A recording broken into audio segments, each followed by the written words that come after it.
ऊंची आवाज में हालेलुया बोलो। आज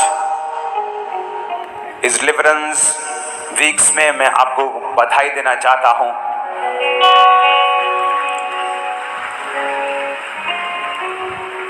जो वचन आज मैं शुरू करूंगा वो संडे खत्म होगा और कोई भी जन जो आज यहां मौजूद है वो संडे की मीटिंग को मिस नहीं करेगा।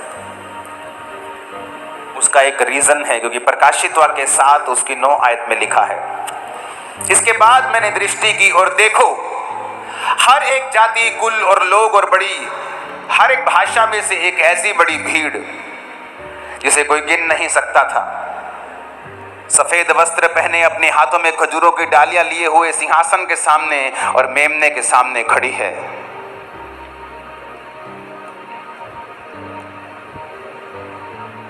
सब ऊंची आवाज में बोलो हालेलुया।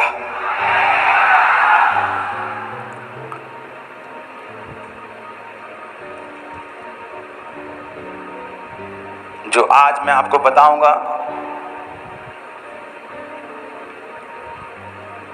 कि जो बड़ी भीड़ 9 आयत में खड़ी है, 10 आयत में लिखा है, वो बड़े शब्द से पुकार कर कहती है, उद्धार के लिए हमारे परमेश्वर का जो सिंहासन के सामने बैठा है और मेमने का जय जयकार हो।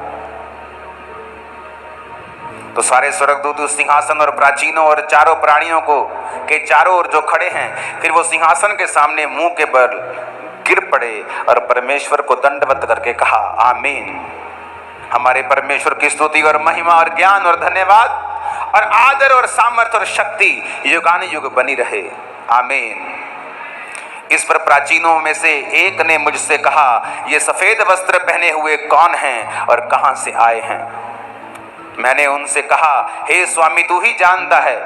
उसने मुझसे कहा, ये वो हैं जो उस महाकलेश से निकल कर आए हैं। इन्होंने अपने अपने वस्त्र मेमने के लहू में धोकर सफेद किए हैं। इसी कारण वो परमेश्वर के सिंहासन के सामने हैं और उसके मंदिर में दिन रात उसकी सेवा करते हैं। और जो सिंहासन पर बैठा है वह उनके ऊपर अपना तंबू तानेगा। फिर वो भूखे और प्यासे ना होंगे, ना उन पर कोई धूप ना उन पर तपन पड़ेगी, क्योंकि मेमना जो सिंहासन के बीच में है उनकी रखवाली करेगा। उन्हें जीवन रूपी जल के सोतों के पास ले जाया करेगा और परमेश्वर उनकी आंखों से सब आंसुओं को पोंछ डालेगा।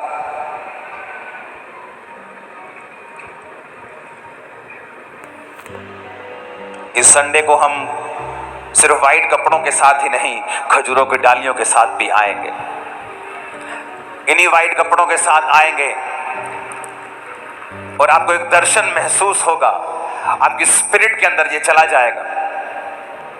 इसका कारण क्या है? क्यों परमेश्वर आपको एक दर्शन देना चाहता है स्पिरिचुअल?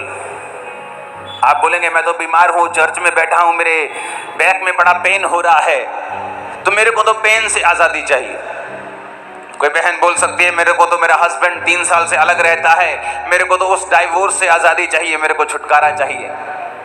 कोई गरीब बेटा सोच सकता है, मेरे बच्चों की फीस नहीं भरी हुई, मेरे को तो परमेश्वर बरकत दे और पैसा मेरा काम खोले, मेरे रुके हुए पैसे आ जाएं। मुझे आत्मिक बाद में बनना है, लेकिन मुझे पहले छुटकारा चाहिए। लेकिन मैं आपको ये बात बताना चाहता हूं, बाइबल में एक भी चीज ऐसी नहीं है जो आपके फायदे के लिए नहीं लिखी। 2 तरह का छुटकारा मैंने लोगों का होते हुए देखा है।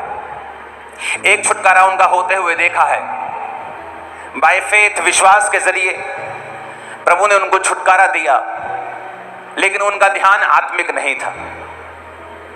उन्होंने परमेश्वर से छुटकारा लिया, कैंसर से आजाद हो गए, शुगर से आजाद हो गए, बीमारी से आजाद हो गए, फॉरेन का रास्ता खुल गया, ब्लेस हो गए, और उसके बाद